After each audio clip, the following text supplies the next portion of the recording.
couple of things there in my mind. One was we always had flooding in all over Plunkett Street.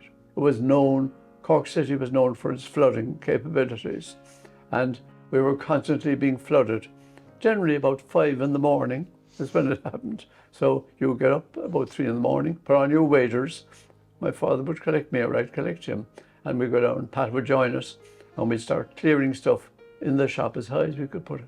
We had one very bad flood, which arrived in 1964, and I remember being waist deep in the shop as the water flooded around me. And we had everything piled on the counter. As I say, we had no upstairs. And then every now and then you would hear plop as something fell from the counter into the water. It was actually an eerie experience. And some of the interior doors would go, but then when we got the whole property in 1974, we had a great chance to remedy that problem. And we raised the whole building. We got a 7-inch rake on the arcade, and then we got 2 6-foot steps. So that was 12 inches, and 7 was 19. And the difference that made to us, every time a flood came, very few of them entered. The only one that came actually was 2004, after we had renovated the shop for a particular reason. Mm-hmm. But other than that, we managed to keep the waters at bay in one way or another. We tend to have staff for many years. We have people here 40 years, 30 years, 20 years. Sure, we have lots of changes over the years, but a lot of the older staff still are there. Or they come in, say, 2 days a week or 3 days a week. It suits them. And that's marvellous to have the continuity with public. Because remember, we would serve a lot of customers in a year, and it isn't Pat or I or young Ger or young Patrick that would be serving a lot of them, to the people behind the counter. And they are absolutely, they're the ambassadors for us.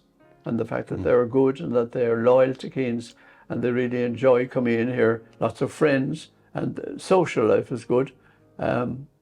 Over the years we had many celebrations, going off on a coach for the night, and Staff great parties. fun. Yeah. Pat was the organiser of that. He loves the social end of it. It's important. Two of the things that everyone remembers, the day they got their ears pierced. Oh yes. And the day they got engaged. Yes. And any youngster, any oldster, you'll say, do you remember you got your ears pierced? Why don't you? Where I got it done. And then what about your engagement ring? I got, it was July 1954 or whatever it is.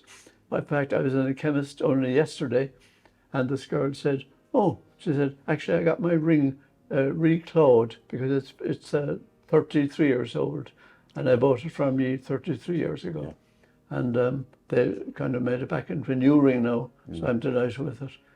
It's that kind of a story you get so often when you're out, you know. Yeah, we've had, you know, it's amazing. I was only in a restaurant the other night, and I met one of the staff there, and she was talking about her grandmother, who now is in hospital, and she was so proud of her engagement ring, which was bought from my father 60 years ago in the small shops downstairs.